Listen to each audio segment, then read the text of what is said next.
अस्सलाम वालेकुम स्टूडेंट्स।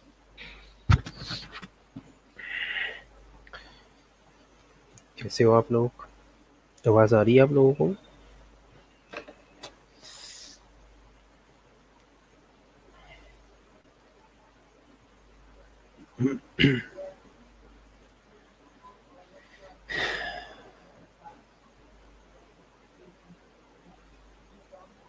वालेकुम अस्सलाम, वालेकुम अस्सलाम। ठीक है, लास्ट लेक्चर में किसी का कोई क्वेश्चन हो तो पूछ लो आप लोग। स्टार्ट से लेके यहाँ तक किसी का कोई भी क्वेश्चन हो तो पूछ लो।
लास्ट लेक्चर में यहाँ तक कोई क्वेश्चन हो तो पूछ लो आप लोग।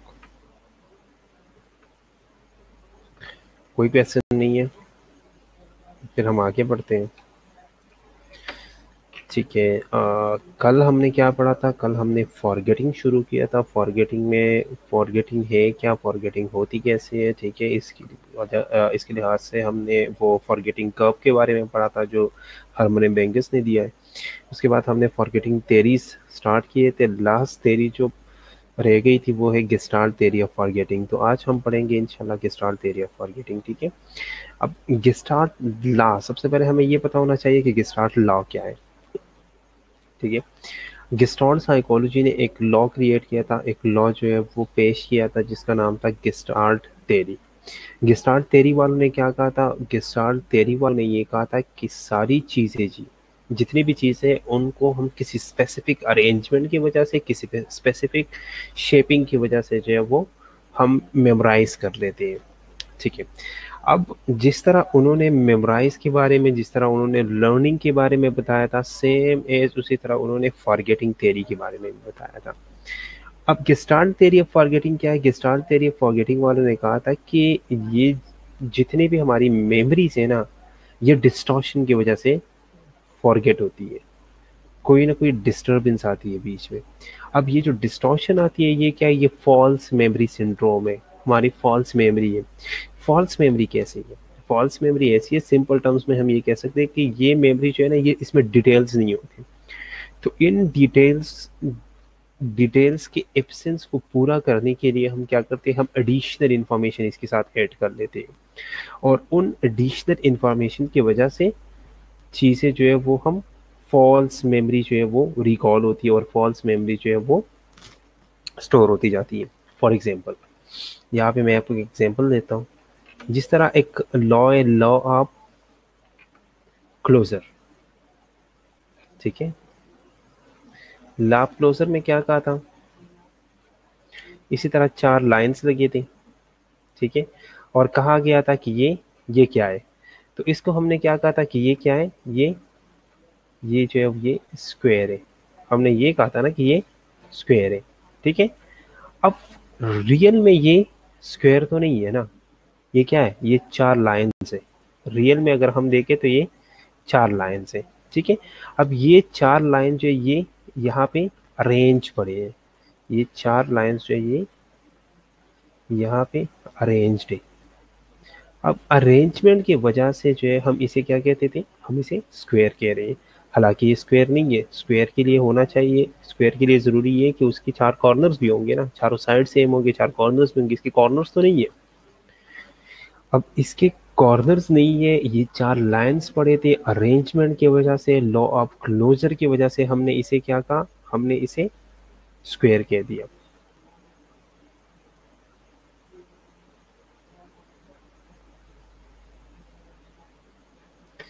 ठीक है, तो ये क्लोजर। अब यहाँ पे हमारे पास जो है डिटेल्स की कमी थी, ये चीज़ मैंने माइंड में स्टोर कर लिया थी कि इसकी फुल डिटेल्स मेरे पास नहीं थी, तो मैं उन डिटेल्स को पूरा करने के लिए क्या करता हूँ, उन डिटेल्स को पूरा करने के लिए मैं एडिशनल चीज़ें इसके साथ ऐड करता हूँ। एडिशनल चीज़ें मेरे माइंड में क्या आ रही है कि ये कंप्लीट है, अब ये कंप्लीट तो नहीं है असल में, कंप्लीट स्क्वायर तो ये है ही नहीं, लेकिन एडिशनल चीज़ें मेरे माइंड में आ रही है कि एक कंप्लीट स्क्वायर है। तो मेरी मेमोरी जो है वो फॉल्स मेमोरी की तरफ जा रही है, जब मैं इसे रिकॉल करता हूँ तो फॉल्स मेमोरीज जो है वो मैं रिकॉल कर रहा हूँ। ठीक है, यहाँ तक क्लियर है, गेस्टाल्ट थ्योरी फॉरगेटिंग क्लियर है। ठीक है, ठीक है, ठीक है। अभी तक तो 22 स्टूडेंट्स जो है वो ऑनलाइन है सिर्फ। यहाँ तक स्टूडेंट्स कोई भी क्वेश्चन हो तो आप लोग पूछ लो, नहीं तो फिर हम मेजरमेंट की तरफ जाते हैं।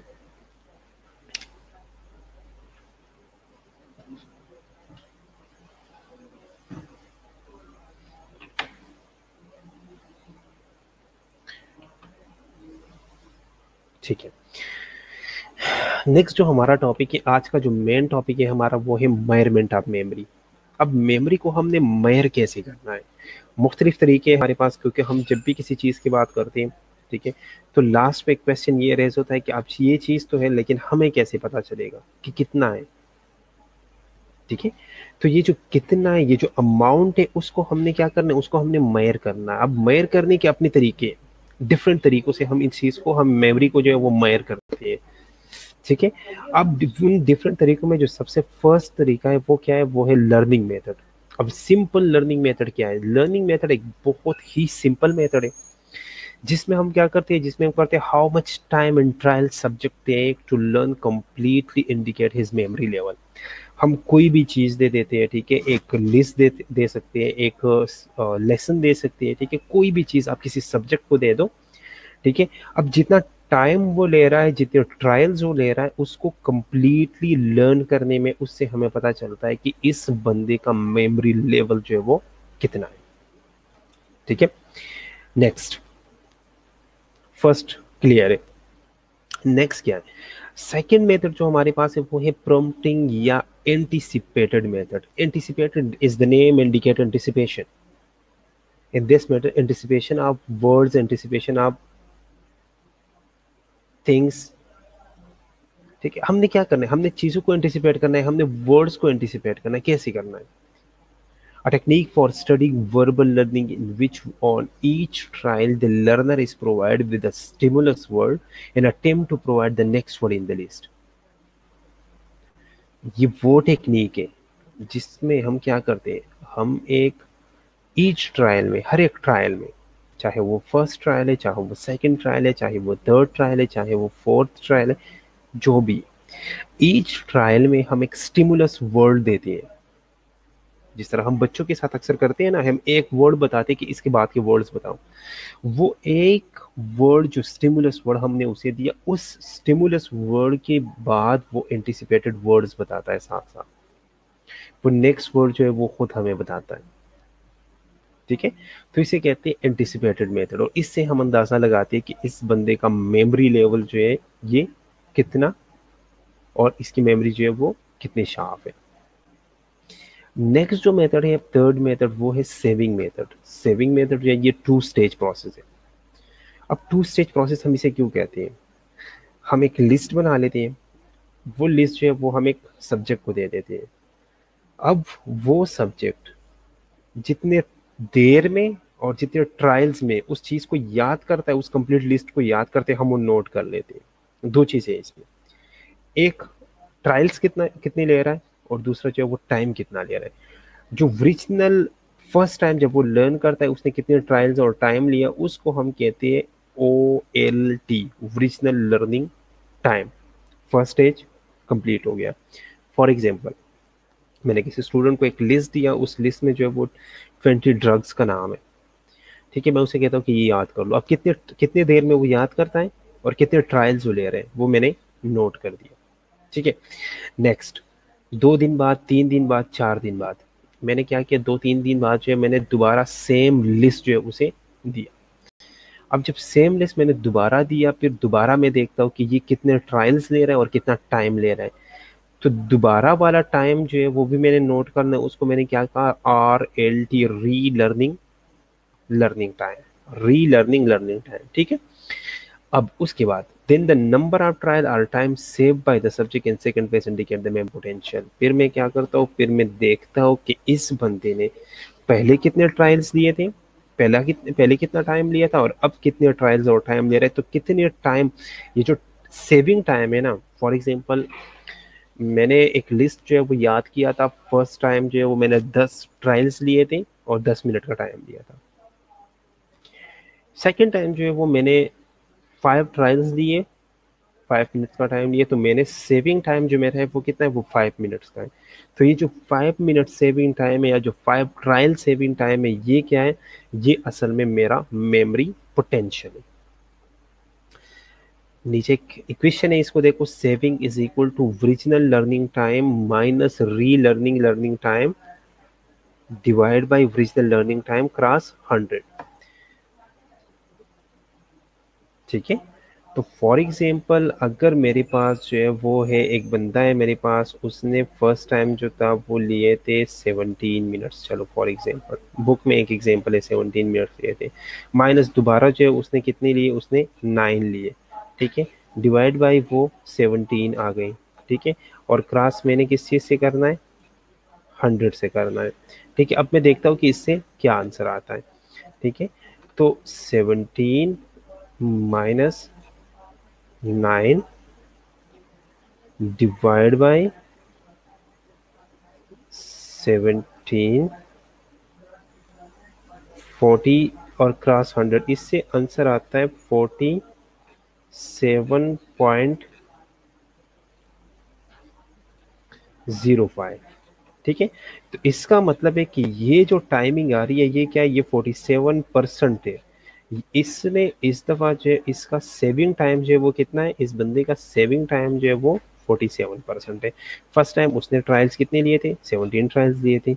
नेक्स्ट सेकंड टाइम उसने कितने ट्रायल्स दिए, उसने 9 ट्रायल्स दी, ठीक है। मैंने इक्वेशन में सारी चीज़ें पुट की है, तो यहाँ पे जो मेरा आंसर है वो क्या है, वो 47% है। 47% इसका सेविंग टाइम है, और सेविंग टाइम का मतलब ये है कि इसका मेमोरी पोटेंशियल जो है वो 47% है, ठीक है। ओके, सेकंड मेथड रिपीट कर दो, ठीक है। मैं सेकंड मेथड रिपीट करता हूँ यहाँ पे,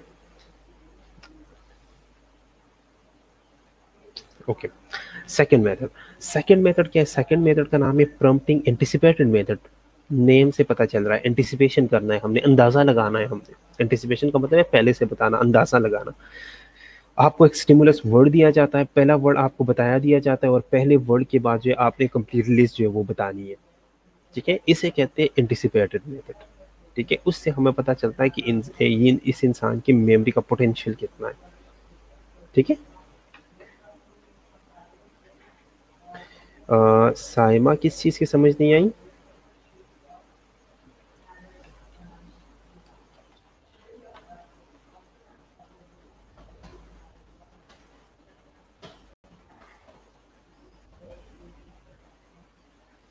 साइमा किस चीज़ की समझ नहीं आई,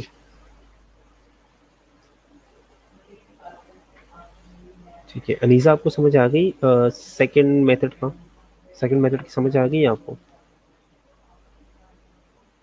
कि हमने क्या करें, एंटिसिपेटेड मेथड है, एक स्टिमुलस वर्ड दिया जाता है, उस स्टिमुलस वर्ड के बाद हमने कंप्लीट लिस्ट जो है वो बतानी होती है, ठीक है। सेविंग मेथड की समझ नहीं आई, ठीक है। साइमा देखो आप गौर से सुनो, 2 स्टेज प्रोसेस है। फॉर एग्जाम्पल मैं ये एक लिस्ट बना लिया, ये लिस्ट मैंने आपको दिया कि आप ये याद कर लो, ठीक है।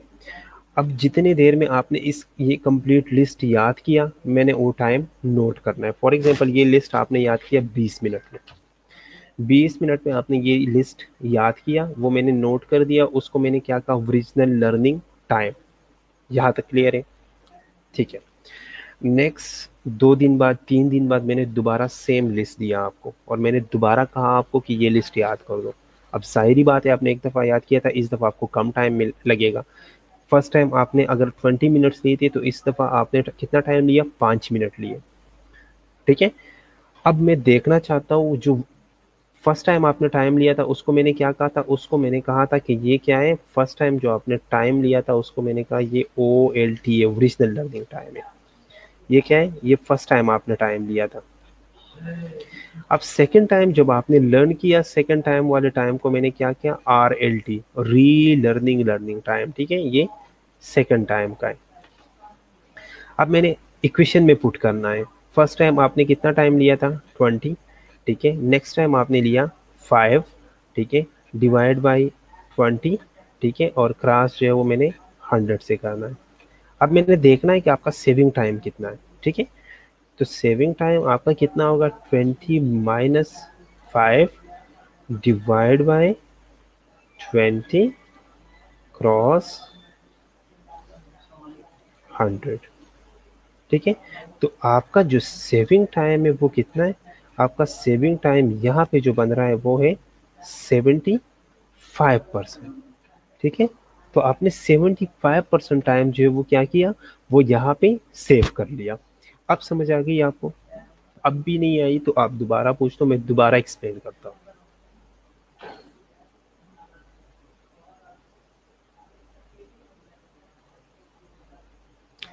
साइमा, आपको समझ आ गई?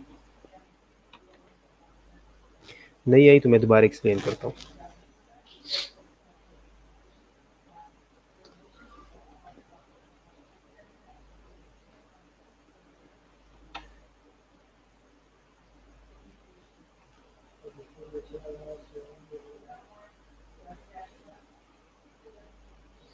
ठीक है, चल। फोर्थ मेथड क्या है? फोर्थ मेथड जो है वो है सिंपल रिकॉल मेथड। अब सिंपल रिकॉल मेथड का क्या है? Simple recall allow us to summon up pieces of information out of order. For example, ठीक है, 75% सेव करने का मतलब, 75% सेव करने का मतलब ये है कि आपने 75% टाइम सेव किया। फर्स्ट टाइम आपने 20 मिनट्स दिए थे, इस दफ़ा आपने 5 मिनट लिए। इसका मतलब है आपने 75% टाइम सेव किया, तो आपका 75% जो है वो मेमोरी पोटेंशियल है। दोबारा रिपीट करता हूँ, दोबारा सुन लो। सबसे पहले क्या है? सबसे पहले है लर्निंग मेथड। लर्निंग मेथड में तो कोई क्वेश्चन नहीं है ना। लर्निंग मेथड में ये है कि बस मैंने एक लिस्ट दिया, एक सब्जेक्ट को मैंने क्या किया? मैंने एक लिस्ट दिया, ठीक है, और मैं देखता हूँ कि कितना टाइम और ट्रायल जो है वो ले रहा है इस लिस्ट को याद करने के लिए कम्प्लीटली। ये तो क्लियर है। नेक्स्ट है एंटिसिपेटेड मेथड। एंटिसिपेटेड मेथड में क्या है? एंटिसिपेटेड में ये है कि मैंने क्या करना है? मैंने एक स्टिमुलस वर्ड देना है, ठीक है, और नेक्स्ट वर्ड जो है वो उसने एंटिसिपेट करना है, अंदाज़ा लगाना है। ठीक है, अंदाज़ा लगा के जो है उसने मुझे बताना है। ठीक है, तो ये क्या है? ये एंटिसिपेटेड मेथड है। ओके। नेक्स्ट, नेक्स्ट फिर क्या है? नेक्स्ट है सेविंग मेथड। सेविंग मेथड में सबसे पहली बात क्या है कि ये टू स्टेज मेथड है। टू स्टेज मेथड क्या है? एक मेरे पास है डे 1, ठीक है, और एक मेरे पास है डे 3। चलो, 2 दिन, या आप डे 1 डे 2 भी ले सकते हो, कोई इस तरह मतलब कोई इशू नहीं है। ठीक है, डे 1 और डे 3 मैंने ले लिया। अब इस डे 1 पे मैंने आपको लिस्ट दिया कि ये याद करो, वो आपने याद किया 20 मिनट में। 20 मिनट में आपको कंप्लीट लिस्ट जो है वो याद हो गया। नेक्स्ट 3 दिन बाद मैंने सेम लिस्ट दिया, सेम लिस्ट आपने जो है याद किया 5 मिनट में। ठीक है। अब मैं देखता हूँ कि आपका मेमोरी पोटेंशियल कितना है। तो मेमोरी पोटेंशियल को मालूम करने के लिए मुझे इस चीज़ में, इस इक्वेशन में जो वैल्यूज पुट करने हैं। अब जो आपने 20 मिनट में फर्स्ट डे याद किया था उसको मैंने कहा था कि ये क्या है? वो OLT है, ओरिजिनल लर्निंग टाइम है। ठीक है। लेकिन जो ये नेक्स्ट डे आपने याद किया था 5 मिनट में, 5 मिनट के टाइम को मैंने क्या कहा? इसको मैंने कहा RLT है, री लर्निंग लर्निंग टाइम है। ठीक है। अब इसको मैंने यहाँ पे पुट करना है, मैंने देखना है कि कितना आता है आंसर। ठीक है, तो 20 - 5 डिवाइड बाई 20 क्रॉस 100। तो इससे आंसर आएगा 75%। अब ये जो 75% है, ये मेरा क्या है, ये मेरा मेमोरी पोटेंशियल है। ठीक है, अब समझ आ गई?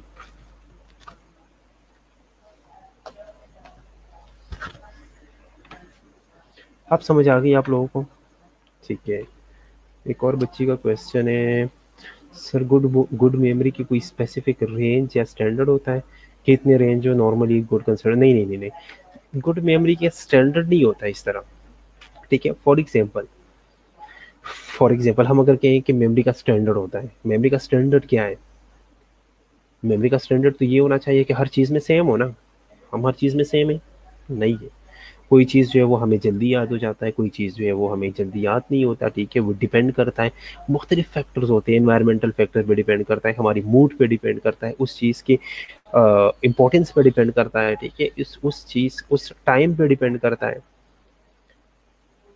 ठीक है, उस चीज़ की डिफ़िकल्टी और ईज़ीनेस पे डिपेंड करता है। तो मुख्तलिफ चीज़ें, मेमोरी पोटेंशियल का मतलब है हमारी मेमोरी का ताकत कितना है।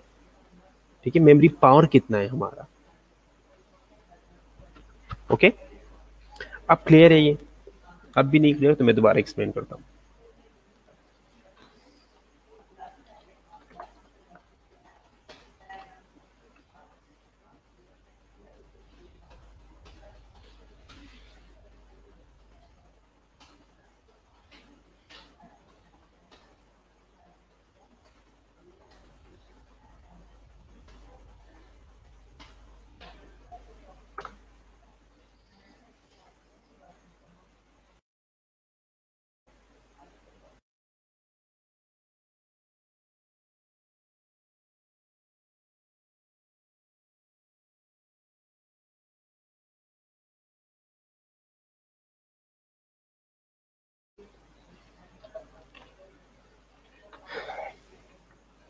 ओके, नेक्स्ट नेक्स्ट है simple recall method.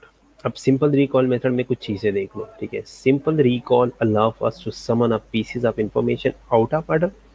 For example, we may listen to a lecture and afterward remember a few important quotes without recalling the order in which they were presented. Thus, in free recall, pieces of learned material may be recalled freely without following any specific order. Simple recall method का मतलब क्या है? Simple recall method का मतलब ये है, for example मैं lecture ले रहा हूँ, मैं क्लास में लेक्चर ले रहा हूँ। ठीक है, मैंने लेक्चर लिया, लेक्चर के बाद मैंने पूछा कि आज क्या क्या पढ़ा। लेक्चर के बाद मैंने पूछा आप आज क्या क्या पढ़ा। कोई यहाँ से कोई एक पॉइंट बताएगा, कोई दूसरा बताएगा, कोई तीसरा बताएगा, कोई चौथा बताएगा, कोई पांचवा बताएगा, कोई छठा बताएगा। लेकिन ये जो पॉइंट्स आप लोग बताओगे, इसमें कोई सीक्वेंस नहीं होगा। ठीक है, इसमें कोई सीक्वेंस जो है वो, इसमें सीक्वेंस नहीं होगा, ये विदाउट सीक्वेंस होंगे। ठीक है, अगर मैंने लेक्चर लिया, लेक्चर के बाद मैंने आप लोगों से पूछा आज क्या क्या पढ़ा, तो आज क्या क्या पढ़ा में क्या है, कोई इधर से एक पॉइंट बताएगा, कोई उधर से दूसरा पॉइंट बताएगा, कोई जो है वो लास्ट वाला पॉइंट बताएगा, कोई पहला पॉइंट बताएगा। ठीक है, तो ये क्या है, या अगर मैं एक बंदी से भी पूछूं, ठीक है, अगर मैं सिंपल एक स्टूडेंट से पूछूं कि आज क्या पढ़ा, तो वो भी इस तरह चीजें जो बताएगा विदाउट सीक्वेंस बताएगा, वो सीक्वेंस में नहीं हुई वो सारी चीजें। ठीक है, तो इसे कहते हैं फ्री रिकॉल मेथड या सिंपल रिकॉल मेथड। आपको चीज़ें याद है, आप चीज़ें रिकॉल कर रहे हो, लेकिन किसी स्पेसिफिक ऑर्डर के बगैर, किसी स्पेसिफिक सीक्वेंस के बगैर। आपको सिर्फ चंक से याद है, आपको सिर्फ पीसेस से याद है कि ये भी पढ़ा था, ये भी पढ़ा था, ये भी था, ये भी था, ये भी था। ठीक है, लेकिन आपको ये नहीं पता कि कौन सी चीज़ किसके बाद है, कौन सी चीज़ किसके बाद है, कौन सा किसके बाद आ रहा है, कौन सा किससे पहले आ रहा है। ठीक है, तो इसे कहते हैं सिंपल रिकॉल या फ्री रिकॉल मेथड। ठीक है, ओके। नेक्स्ट जो है वो क्या है, नेक्स्ट है रिकॉग्निशन। रिकॉग्निशन तो हमने बहुत ही अच्छी तरह पढ़ा है कि रिकॉग्निशन क्या है। मैंने दो चीज़ें आप लोगों को बताई थी, रिकॉग्निशन एंड रिकॉल, रिकॉल और रिकॉग्निशन। अब रिकॉग्निशन में क्या होता है, रिकॉल और रिकॉग्निशन में क्या होता है? रिकॉग्निशन जो इसमें क्या होता है, रिकॉग्निशन में आपके पास स्टिमुलस जो है वो मौजूद नहीं होता आइडेंटिफिकेशन के लिए।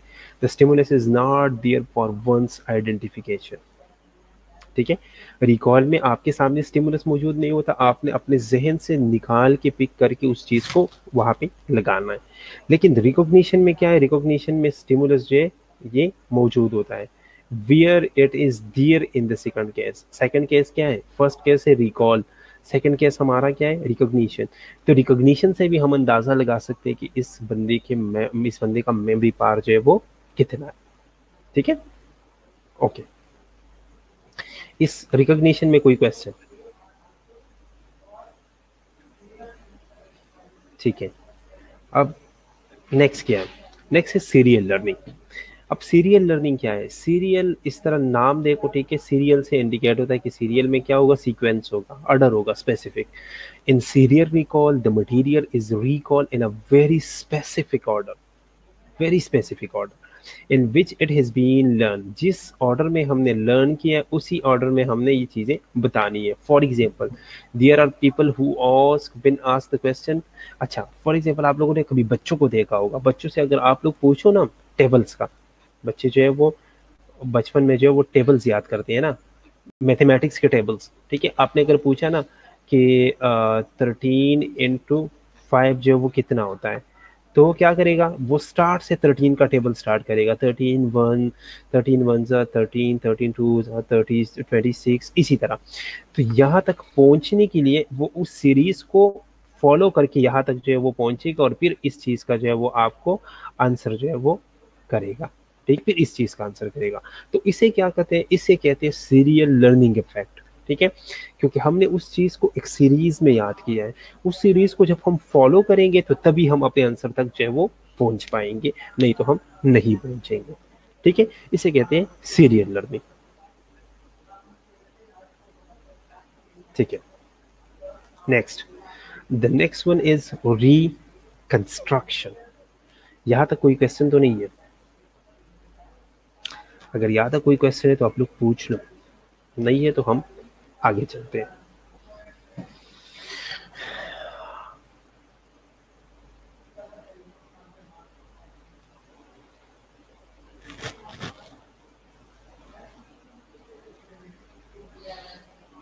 क्लियर है, वेरी गुड।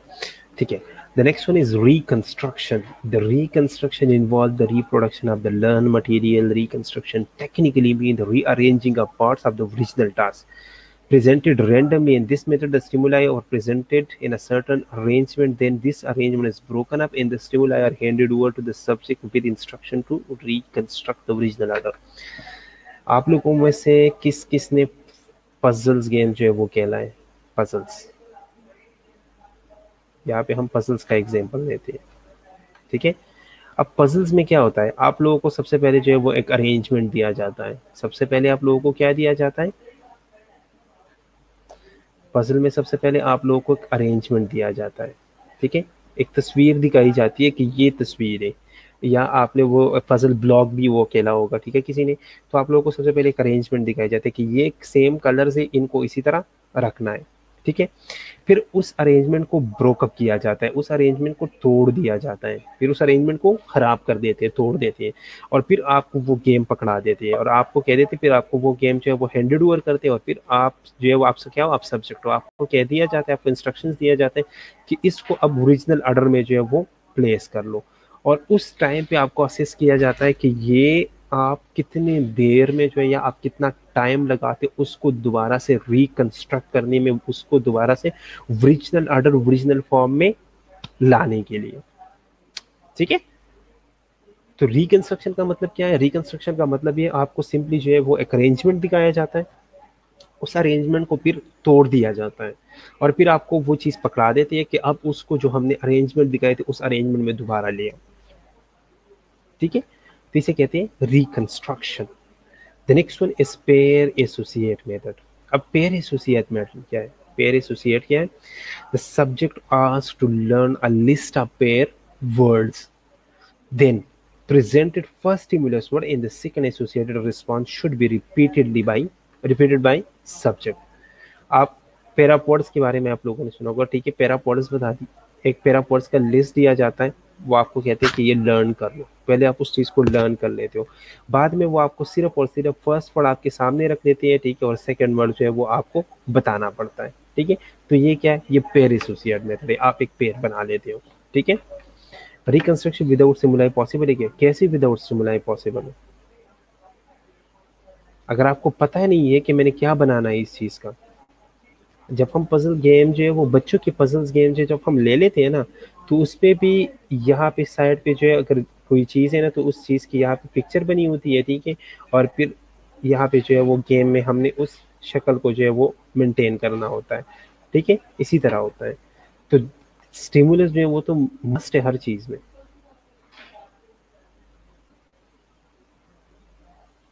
अगर आपको ये नहीं पता कि मैंने बनाना क्या है, तो आप क्या बनाओगे? बात में ये है, ठीक है।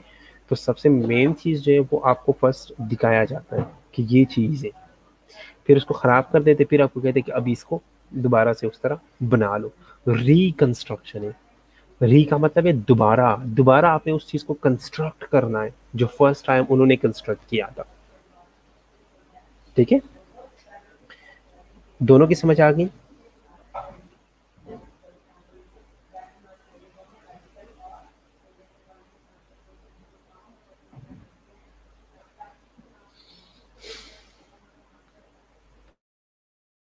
या तो कोई क्वेश्चन?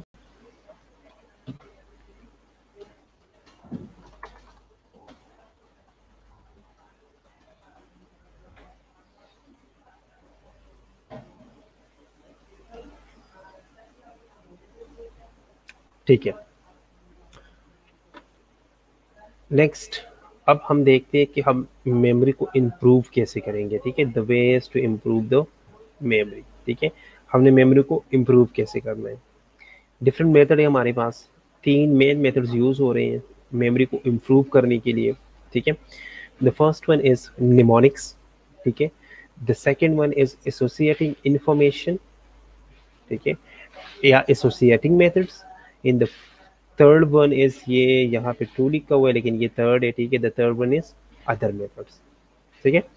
अब निमोनिक्स के अंदर कौन कौन से मेन मेथड्स है? फर्स्ट मेथड जो हम यूज करते हैं वो चंकिंग है। द नेक्स्ट वन जो हम यूज करते हैं वो है एक्रोनिम। थर्ड जो हम यूज करते हैं वो है राइम्स। और फोर्थ जो हम यूज करते हैं वो है विजुअल इमेजिनरी, ठीक है। फिर उसके बाद है एसोसिएटिंग मेथड। एसोसिएटिंग मेथड में जो है वो एक है method of loci.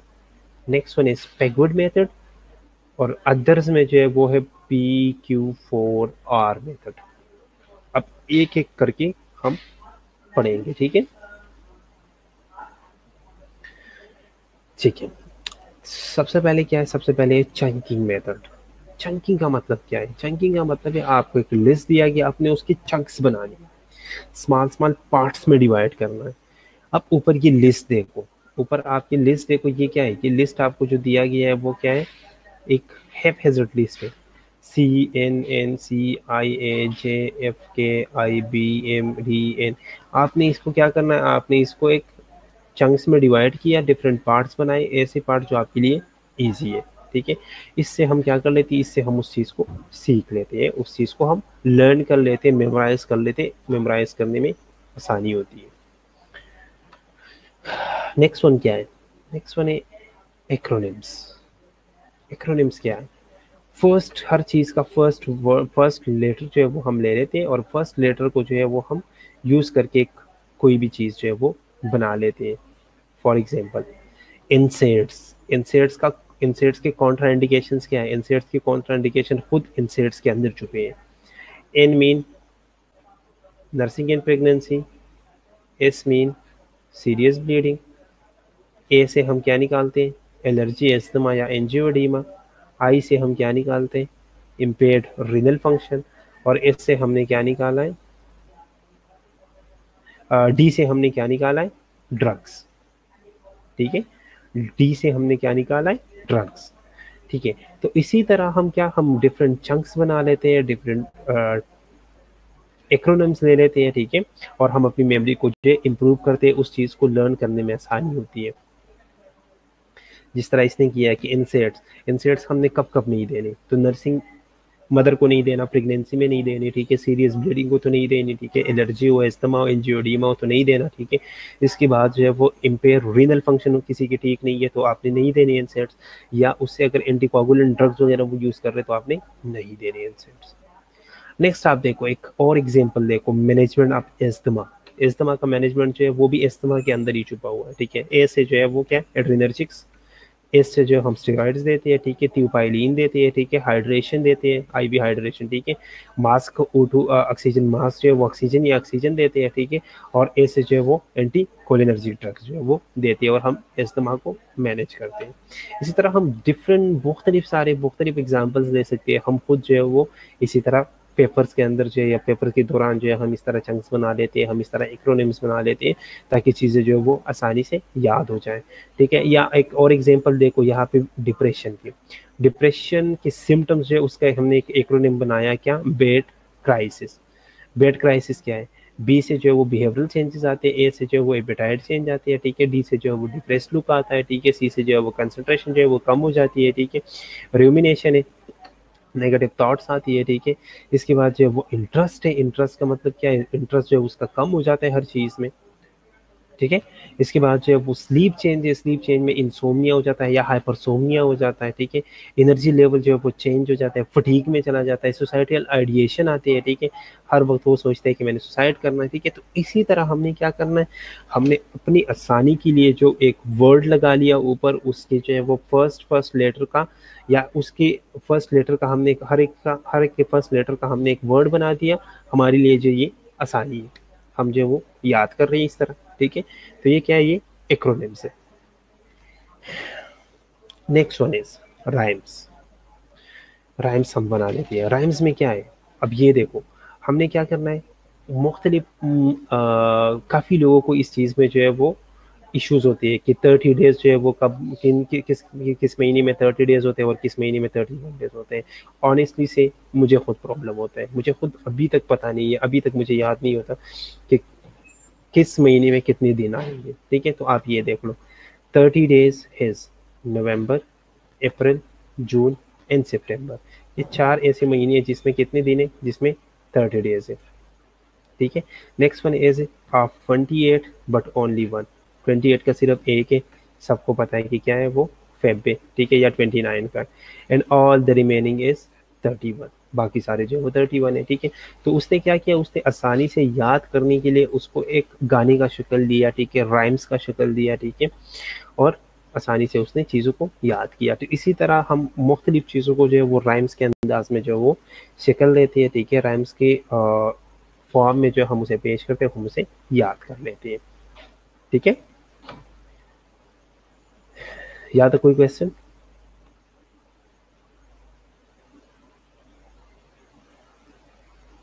Okay, the next one is visual imaginary. Visual imaginary क्या है? The visual imaginary is a memory technique that involves constructing mental images when when learning new information in order to be able to better recall the information later. कभी कभार हमारे हाथ class में भी यही होता है, क्लास में टीचर कुछ पढ़ा रहा होता है, ठीक है, और हम अपने माइंड में उसका एक स्केच बनाते हैं, ठीक है।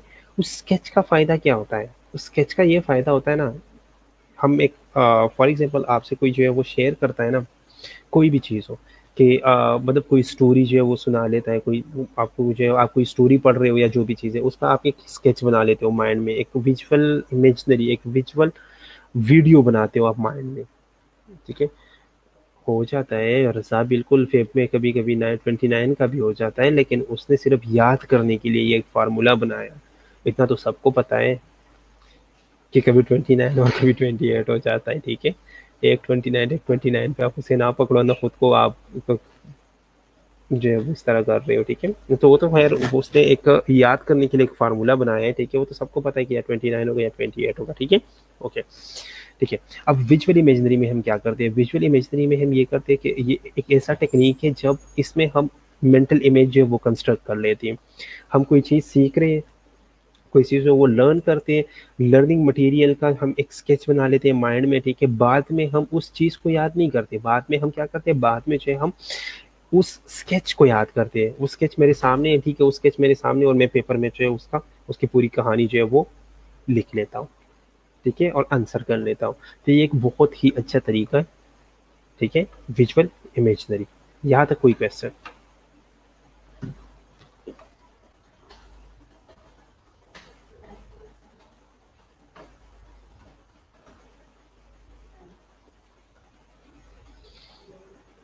यहाँ तक अगर कोई क्वेश्चन है तो आप लोग पूछ लो।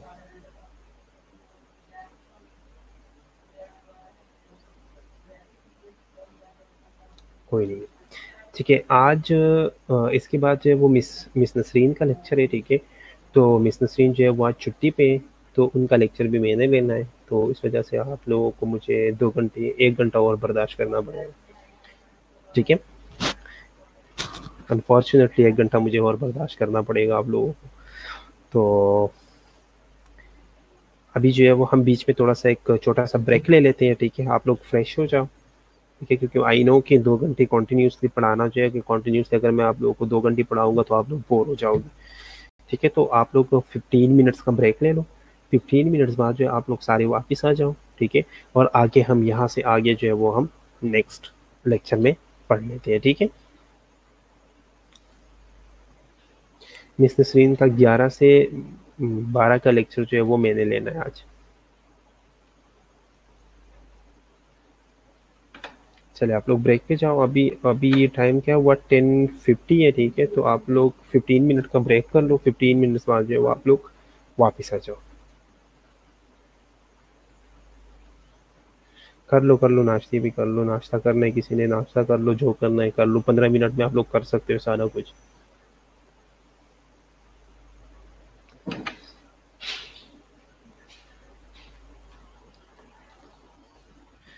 आप लोग 15 मिनट ब्रेक से वो ब्रेक ले लो, और बाद में अभी 15 मिनट बाद जो आप लोग सारे वापस आ जाओ, ठीक है। चलो।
ओके स्टूडेंट्स, आ गए हो वापस? अभी तक सिर्फ 11 बच्चे ऑनलाइन है, जल्दी आ जाओ।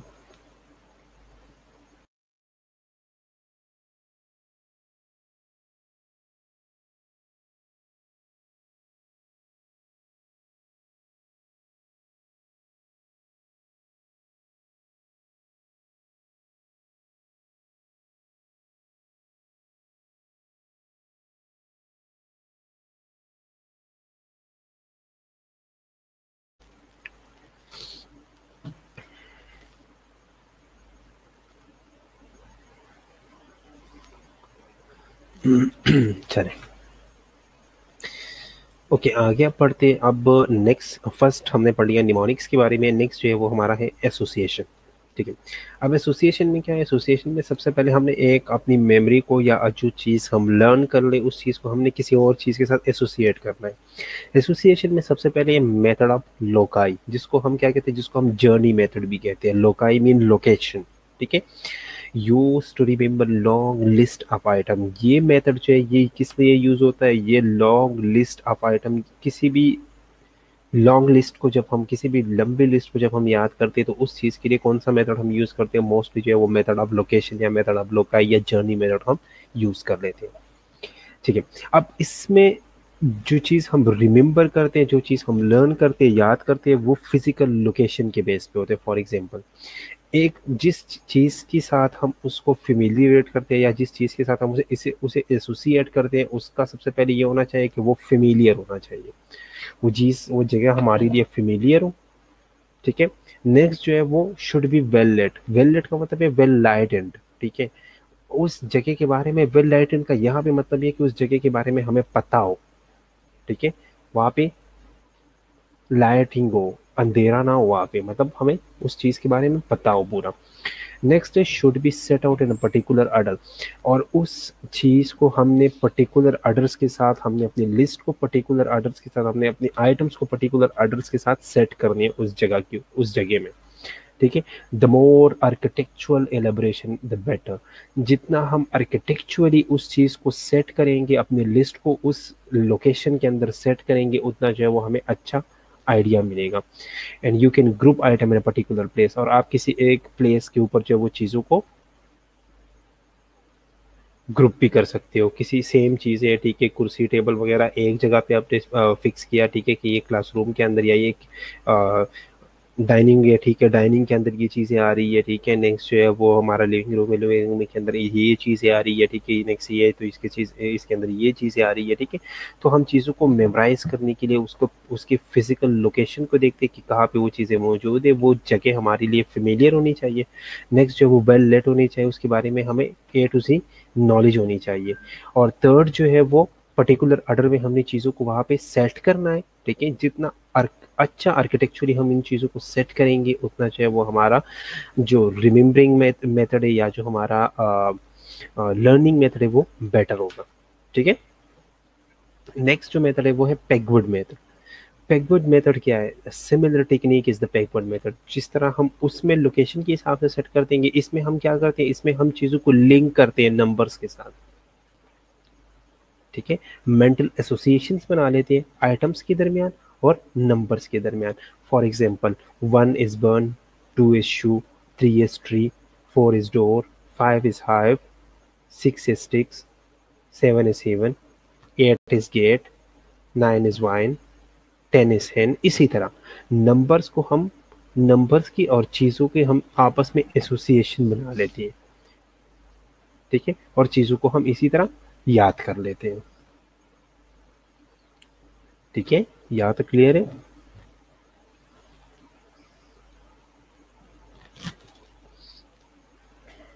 यहाँ तक कोई क्वेश्चन?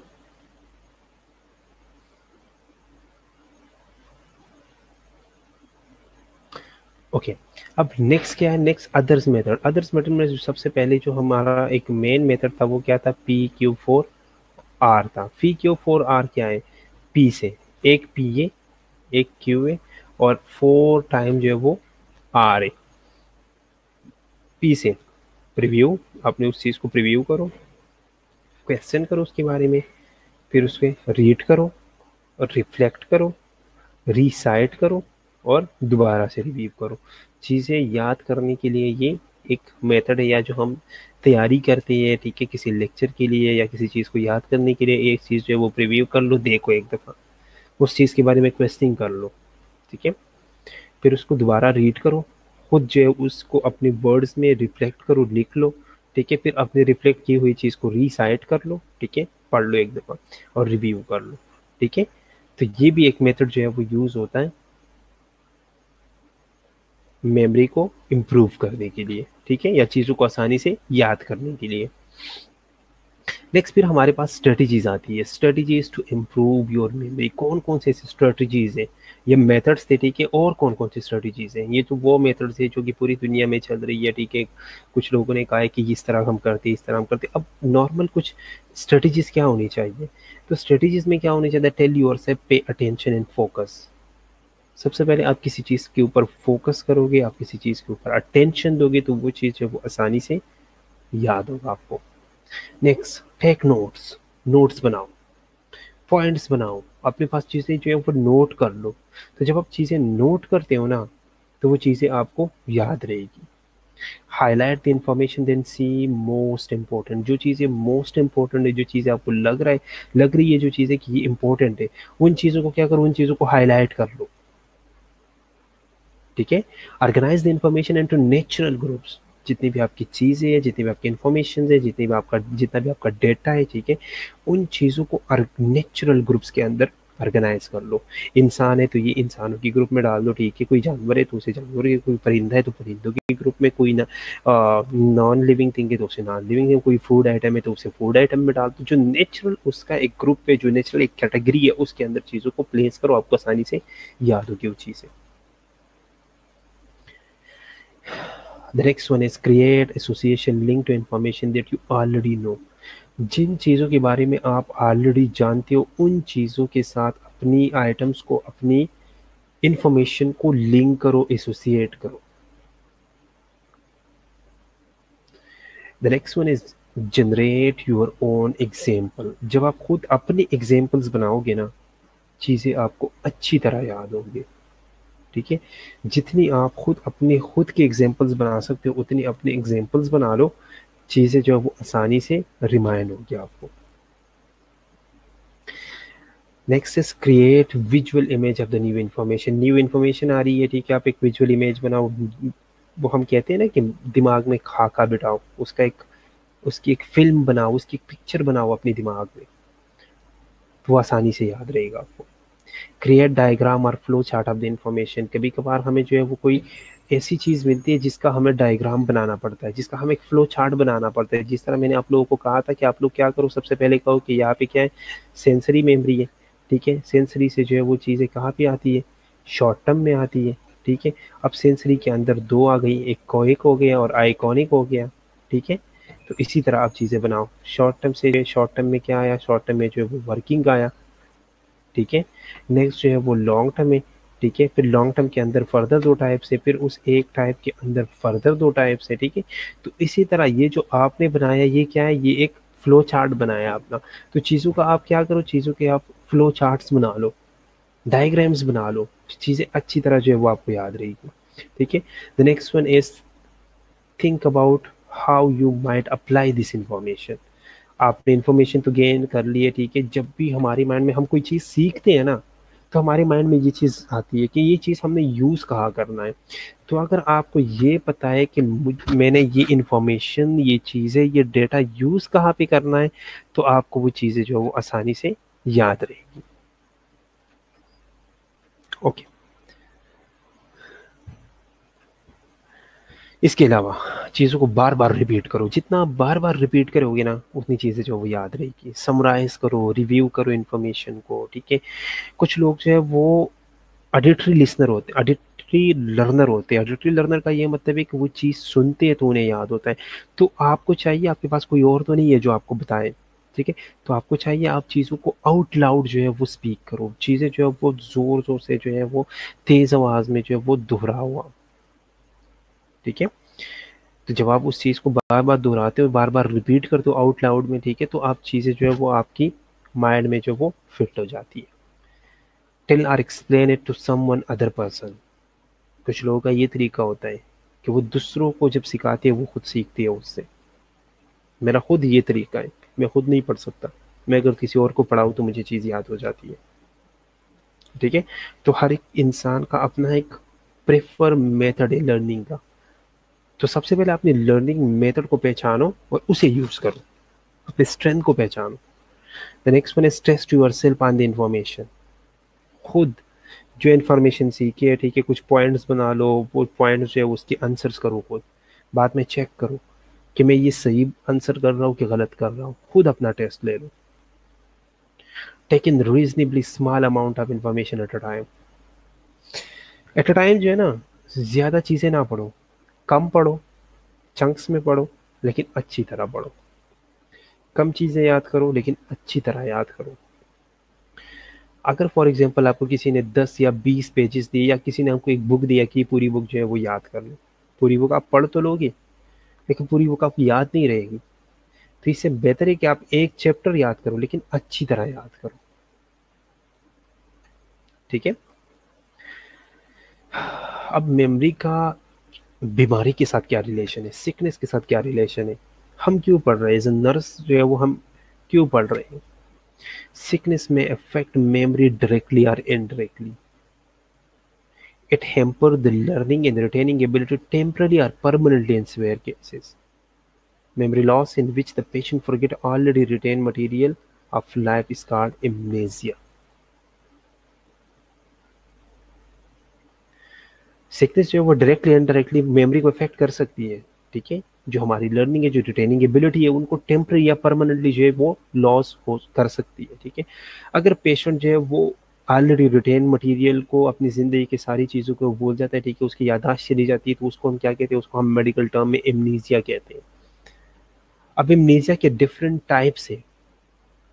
एक होता है बायोजेनिक एमनीसिया। बायोजेनिक एमनीसिया का मतलब है कि बायोलॉजिकली वो सारी चीज़ें भूल चुका है, एक्चुअल मेमोरी लॉस उसका हो चुका है, परमानेंटली उसका एक्चुअल मेमोरी लॉस हो चुका है। That is biogenic amnesia. But second one is psychogenic. अब साइकोजेनिक में क्या होता है? साइकोजेनिक में एक्चुअल मेमोरी लॉस नहीं होता, पेशेंट सिर्फ अपना नाम, फैमिली मेंबर, ये चीजें भूल जाता है। ठीक है। लेकिन उसकी हैबिट्स, उसकी स्टाइल्स, उसका लैंग्वेज, हर एक चीज सेम रहती है। दो तरह की एमनीसिया है। बायोजेनिक में ये कि वो बिल्कुल कुछ भी नहीं बोल रहा, उसे पता ही नहीं है कि मैंने क्या करना है, मैंने क्या बोलना है, मैंने किस लैंग्वेज में बात करनी है, उसे कुछ भी नहीं पता। लेकिन साइकोजेनिक में क्या है? साइकोजेनिक में जिस तरह मूवीज में होता है, ठीक है, वो सिर्फ और सिर्फ क्या करते हैं, उसे अपने नाम का नहीं पता, वो अपनी फैमिली मेंबर्स को नहीं पहचानता, उसे ये नहीं पता मैं क्या कर रहा था, लेकिन उसके अपनी हैबिट्स का पता है कि सुबह उठ के मैंने ये करना है, फिर उसके बाद ये करना है, उसके एक रूटीन का पता है। ये नहीं पता कि करना क्या है, जाके क्या करना है, किस चीज के लिए मैं ये काम कर रहा हूँ, लेकिन उसे अपनी हैबिट्स जो है उसे पता है, उसे अपने स्टाइल का पता है, लैंग्वेज का पता है। इसे कहते हैं साइकोजेनिक एमनीसिया। उसके बाद है रेट्रोग्रेड एमनीसिया। रेट्रोग्रेड एमनीसिया का क्या पता है, क्या मतलब है? The memory loss limited to experience happen before accident. आपने कुछ पेशेंट्स देखे होंगे, उसका उनका एक्सीडेंट हो जाता है, एक्सीडेंट से पहले सारी चीजें जो वो भूल जाती है।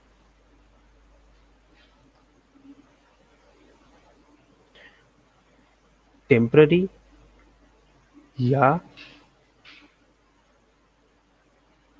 Sir psychogenic temporary memory loss होगा। साइकोजेनिक टेम्पररी भी हो सकता है, परमानेंट भी हो सकता है। परमानेंट हम इसलिए नहीं कह सकते क्योंकि बाकी चीजें जो है वो बार बार वो चीजें वो डिपेंड करता है कि उसकी केस जो है वो कितना सीवियर है। ठीक है। तो टेम्पररी और परमानेंट दोनों हो सकते हैं, तो डिपेंड करता है। कुछ चीजें जिस तरह हम मूवीज में देखते हैं ना, कुछ चीजें जो है वो बाद में याद आ जाती है, तो वो डिपेंड करता है यार। अगर सिवियर केस है तो उन्हें नहीं याद आएगी चीजें। ठीक है।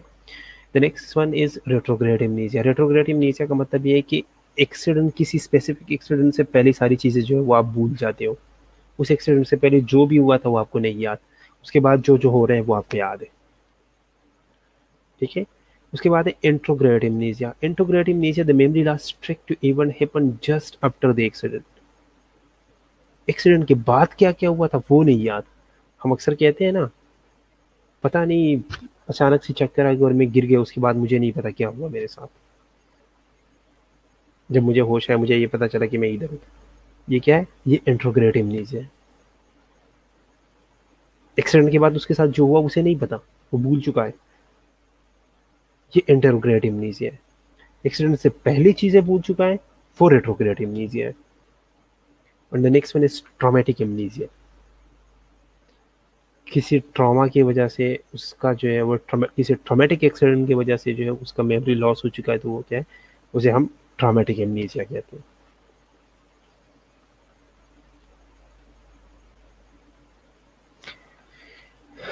Next one is amnestic syndrome. Amnestic syndrome is a mental disorder characterized by impairment in short and long-term memory. Amnestic disorder जो है ये शॉर्ट टर्म और लॉन्ग टर्म दोनों का इम्पेयरमेंट है, with anterograde and sometime retrograde amnesia. Anterograde और anterograde, ठीक है। मुबीन, एमन और अरीज फातिमा का लॉगिन नहीं हो रहा। उनका लॉगिन शायद टाइम की वजह से नहीं होगा, तो उन्हें कह दे कि एक दफ़ा लॉगिन करके टाइम जो है वो 10 बजे का एंटर करके देख ले, ठीक है। कहना तो नहीं कहते कि वो लोग टाइम जो है वो 10 बजे का एंटर करके देख ले, शायद हो जाए, ठीक है। Occurring with normal state of consciousness, disorientation, confabulation in lack of insight into the memory deficit में भी प्रेजेंट। अब इम्नेस्टिक सिंड्रोम के अंदर क्या होता है? मूवी कायनात, आप उन्हें कह दें कि टाइम जो आप एंटर करते हो ना रूम में, जब आप एंटर हो रहे हो, वो टाइम चेंज करके देख ले, ठीक है।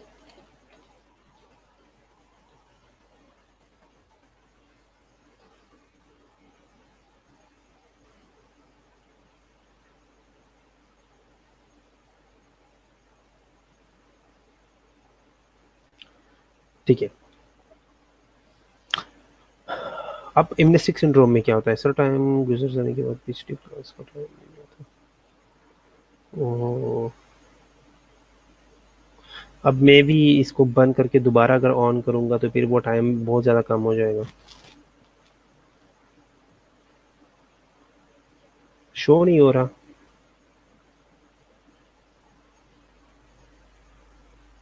11 के टाइम में एंटर नहीं हो रहा।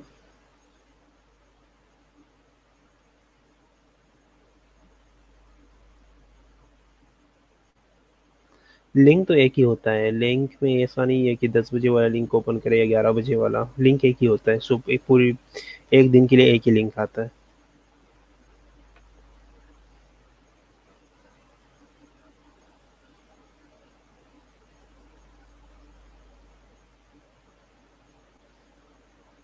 चलो उन्हें कहते ट्राई कर ले, अगर हो गया तो ठीक है, नहीं तो फिर क्या कर सकते हैं।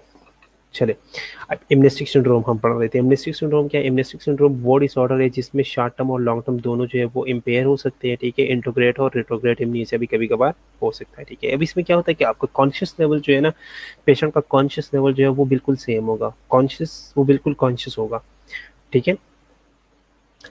Disorientation, confabulation in lack of insight into the memory deficit में भी प्रेजेंट, ठीक है। पेशेंट जो है वो बिल्कुल कॉन्शियस होगा लेकिन डिसओरिएंटेड होगा। आपके सामने बैठा है, कॉन्शियस है, लेकिन उसे ये नहीं पता होगा कि टाइम प्लेस पर्सन की ओरिएंटेशन नहीं होगी उसे, कि ये कौन है, मैं ये टाइम क्या हो रहा है, ठीक है, मैं कहाँ पे हूँ, ये चीज़ें नहीं पता होगी। कन्फेबुलेशन क्या है? कन्फेबुलेशन का मतलब ये है कि वो आपको स्टोरीज बताएगा, लेकिन जिन चीज़ों का उनको नहीं बताना उसका वो खुद फिलअप करेगा। कन्फेबुलेशन का मतलब ये है कि अगर आपको कोई चीज़ आप जो है वो फैंटास्टिकल आंसर, जिसको ना वो आपको ऐसे आंसर करेगा ना जो दिखने में वो अच्छे लगे, मतलब जो आपको अच्छे लगे, ठीक है, वो ऐसे आंसर करेगा, उसे कहते हैं कन्फेबुलेशन। आपको ओरिजिनल स्टोरी का नहीं पता, ठीक है। हम में से काफ़ी सारे लोग ऐसे करते हैं, कोई स्टोरी सुनाते हैं तो उस स्टोरी को फैंटास्टिक स्टोरी को अच्छी बनाने के लिए वो अपनी तरफ से कोई चीज़ जो है वो ऐड कर लेते हैं, ऐसे कहते हैं कन्फेबुलेशन। लैक ऑफ इंसाइट, उसे ये नहीं पता होगा, अपनी इंसाइट का नहीं पता होगा, ठीक है। ये है एमनेस्टिक सिंड्रोम। इसके बाद है कॉर्साकॉफ सिंड्रोम। अब कॉर्साकॉफ सिंड्रोम को हम अल्कोहल एमनेस्टिक सिंड्रोम भी कहते हैं, ठीक है। कोई पेशेंट या कोई बंदा जो है जब अल्कोहल लेता है ना, ड्रग्स लेता है, ठीक है, ड्रिंक करता है, तो उसे ये तो पता है कि सारी चीज़ें जो है वो फेमिलियर है, लेकिन ये नहीं पता होता, रिकॉग्नाइज नहीं कर पाता कि ये है क्या। ये पता है कि इन चीज़ों को सबको मैं जानता हूँ, लेकिन वो रिकॉग्नाइज नहीं कर पाता। इसे कहते हैं कोर्सकॉफ सिंड्रोम।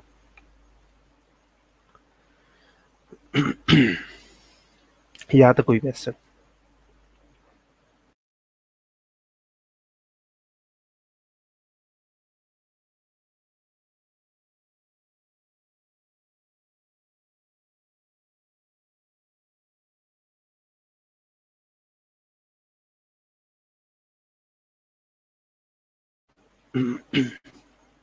यहाँ तक कोई क्वेश्चन?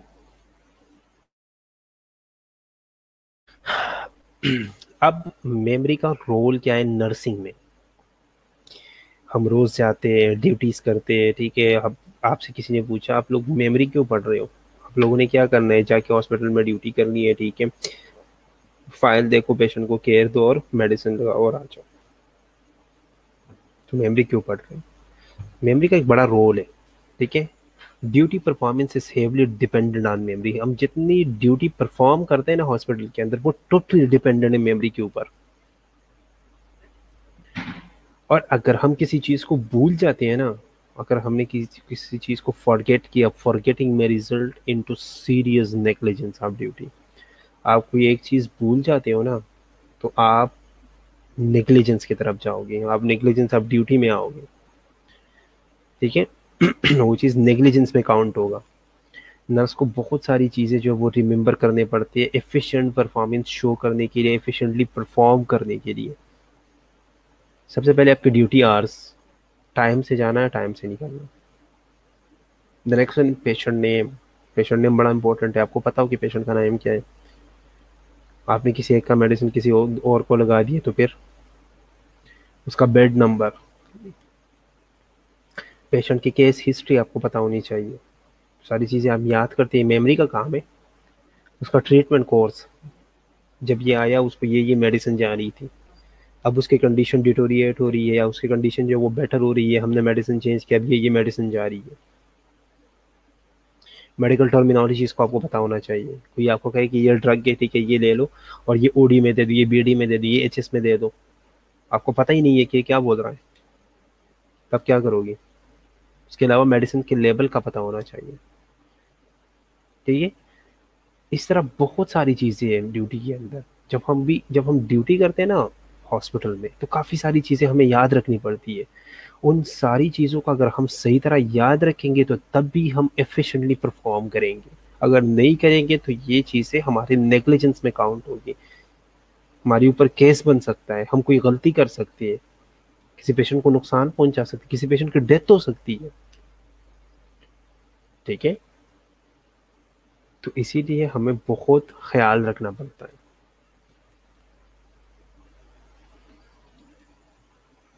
अब आपने नेग्लिजेंस से बचना कैसे है? हमने ये तो कहा कि हमारी मेमोरी अच्छी हो तो हम नेग्लिजेंस जो है वो, अगर हमने गलती की तो हम नेग्लिजेंस की तरफ जाएंगे। हम नेग्लिजेंस से बचना कैसे है? अपने पास एक डायरी रखो, एक छोटी सी डायरी रखो अपने पॉकेट में, पॉकेट डायरी रख लो। जितने भी इंपॉर्टेंट पॉइंट्स है ना, उस डायरी पे नोट कराओ। सुबह जाओ, ओवर ले लो पेशेंट का, अपने पेशेंट्स का ओवर ले लो, सारी चीज़ें जो इंपॉर्टेंट चीज़ें वो अपने पास नोट डाउन कर लो कि मैंने आज ये काम करनी है, ठीक है, ये मेरे पास पेशेंट है, इनकी ये काम है, ठीक है। अगर कोई ओवर आप अगर आप जो है वो राउंड करा रही हो, ठीक है, पे डॉक्टर जो है वो या कंसल्टेंट जो है वो राउंड पे आया, उसने कोई एक टर्म यूज़ किया किसी डिजीज़ के बारे में, किसी नई कोई न्यू टर्म यूज़ किया, आप उस न्यू टर्म को या उस न्यू डिजीज़ को अपने पास लिख लो, बाद में आके उसे सर्च करो, उसके बारे में पढ़ो, ताकि कोई नेक्स्ट टाइम अगर उसे यूज़ करे तो आपको पता हो कि ये चीज़ है क्या। Third, arrange matter according to significance and seriousness. चीज़ों को हमेशा लिस्ट डाउन करो, हमेशा अरेंज करो। सुबह जाओ, फॉर एग्जांपल अगर मैं सुबह जाता हूँ, मेरे पास 5 पेशेंट्स हैं, मैंने सबसे पहले देखना है कि कौन सा पेशेंट सीरियस है, कौन सा पेशेंट जो है वो सिग्निफिकेंस है। अब ये नहीं है पेशेंट सारे एक जैसे होते हैं, लेकिन हमें चाहिए कि मैं अगर 5 पेशेंट को मैंने मेडिसिन लगानी है तो मैं पाँचों को एक साथ तो नहीं लगा सकता ना, पहले किसी एक को लगाऊंगा, फिर किसी दूसरे को लगाऊंगा, फिर किसी तीसरे को लगाऊंगा। तो मुझे चाहिए कि जो ज़्यादा सीरियस है उन्हें सबसे पहले मेडिसिन लगा दूँ, फिर बाद में बाकियों को लगा लूँ। काम तो मैंने सारे करने हैं, ठीक है? तो चीज़ों को अरेंज कर लो, सिग्निफिकेंस के हिसाब से, सीरियसनेस के हिसाब से चीज़ों को अरेंज कर लो, और वेरियस टर्म्स को, वेरियस नेम को कोई मीनिंग दे दो, किसी चीज़ के साथ एसोसिएट कर लो, ताकि आपको वो चीज़ें इजीली, आप उन चीज़ों को रिट्रीव करो। वो चीज़ें जो आपको आसानी से जो वो लर्न हो के आसानी से आपके माइंड में स्टोर हो जाए। आज के लेक्चर में कोई क्वेश्चन, आज के नहीं बल्कि कंप्लीट मेमोरी में कोई क्वेश्चन हो तो पूछ लो। ये रेफरेंसेस है इसकी, ठीक है, जहाँ से मैंने ये लेक्चर जो है वो बनाया है, जहाँ से मैंने चीज़ें जो है वो उठाई है। मेमोरी में कोई भी क्वेश्चन हो तो पूछ लो।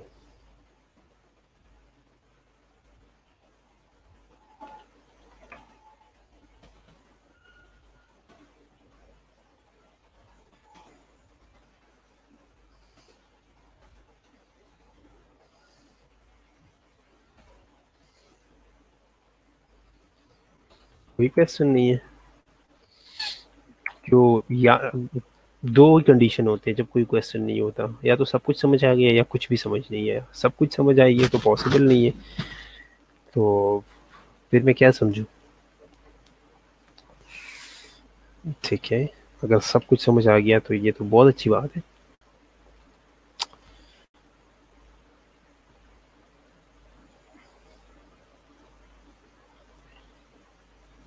ये तो है, मेमोरी तो इजी है, आप लोग ऑलरेडी पढ़ चुके हो सेकेंड ईयर में भी। लेकिन होप्स हो कि आप लोगों ने बहुत कुछ नया भी सीखा होगा, ठीक है। उम्मीद करता हूँ कोई ना कोई ऐसी चीज़ होगी जो आप लोगों ने पहले ना ही पढ़ी नहीं होगी, ठीक है, फर्स्ट टाइम आप लोगों ने पढ़ा होगा, ठीक है। नेक्स्ट आप लोगों ने क्या पढ़ना है, आप लोग बताओ, कल से क्या स्टार्ट करना है?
ठीक है, कल क्या पढ़ना है आप लोगों ने? आप लोग मुझे बताओ कि कल कौन सा टॉपिक स्टार्ट करना चाहते हो आप लोग, जो आप लोग पढ़ना चाहते हो। नहीं तो फिर हम मैं अपने हिसाब से स्टार्ट कर लूँगा।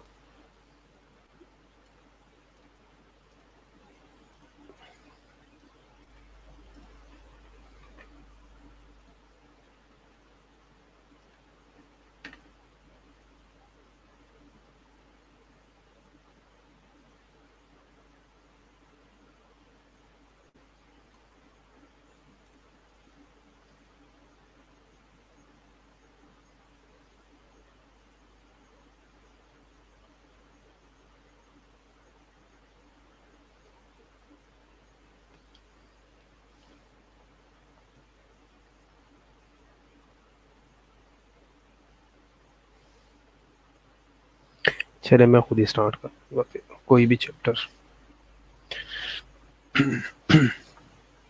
इसमें कोई इसमें कोई इशू, कोई क्वेश्चन मेमोरी में?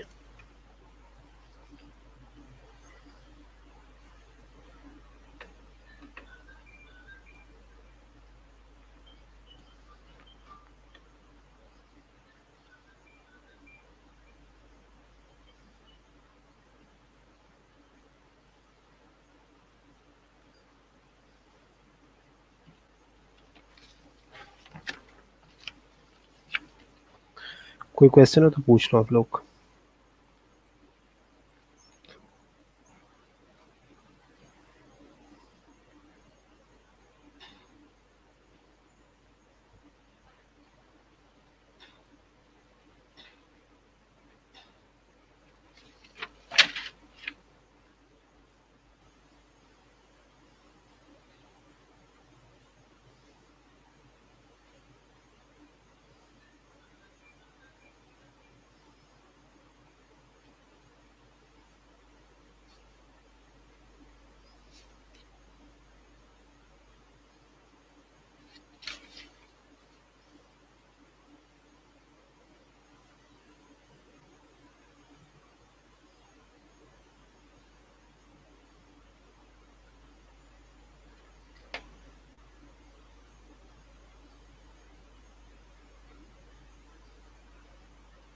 ठीक है,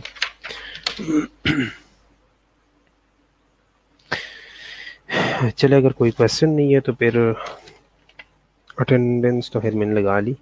सर स्टूडेंट्स कह रहे हैं हमारा लिंक ओपन नहीं हो रहा, तो अटेंडेंस का क्या होगा? अटेंडेंस मैंने लगा दी, उनकी भी लग गई है। ठीक है,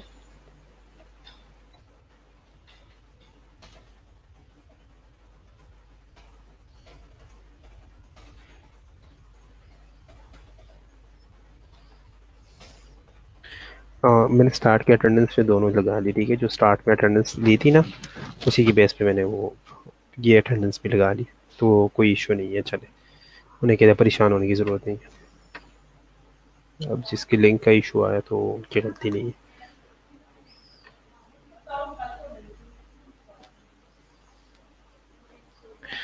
ठीक है, आप लोगों को साइट के ऊपर जो है, साइट के ऊपर भी आप लोगों को सारी चीज़ें जो है, ये लेक्चर जो है ये मिल जाएगा।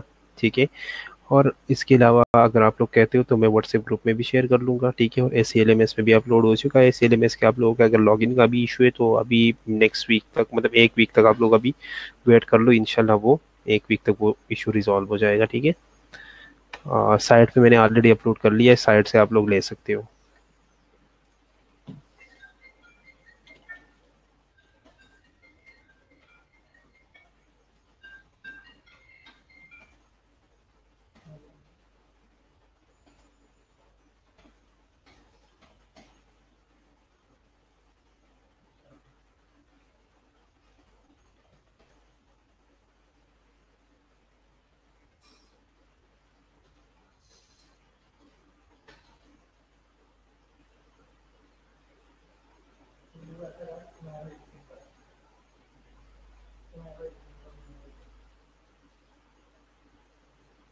ठीक है, मैं व्हाट्सएप भी शेयर कर लूँगा, ठीक है, कोई इशू नहीं है। चलिए आज का लेक्चर फिर यहाँ पे ख़त्म कर लेते हैं, इंशाल्लाह कल हम कोई और टॉपिक स्टार्ट करेंगे, ठीक है। चले, अल्लाह हाफिज़, अपना बहुत बहुत ख्याल रखिएगा, और साथ साथ जो है वो सेकेंड ईयर का भी पढ़ा करो आप लोग, क्योंकि कोई पता नहीं है, कुछ भी हो सकता है, यूएचएस जो है वो कभी भी डेट शीट भेज सकती है और एग्ज़ाम ले सकती है, ठीक है। तो साथ साथ वो भी पढ़ा करो, ठीक है। ओके, अल्लाह हाफिज़, अपना ख्याल रखिए।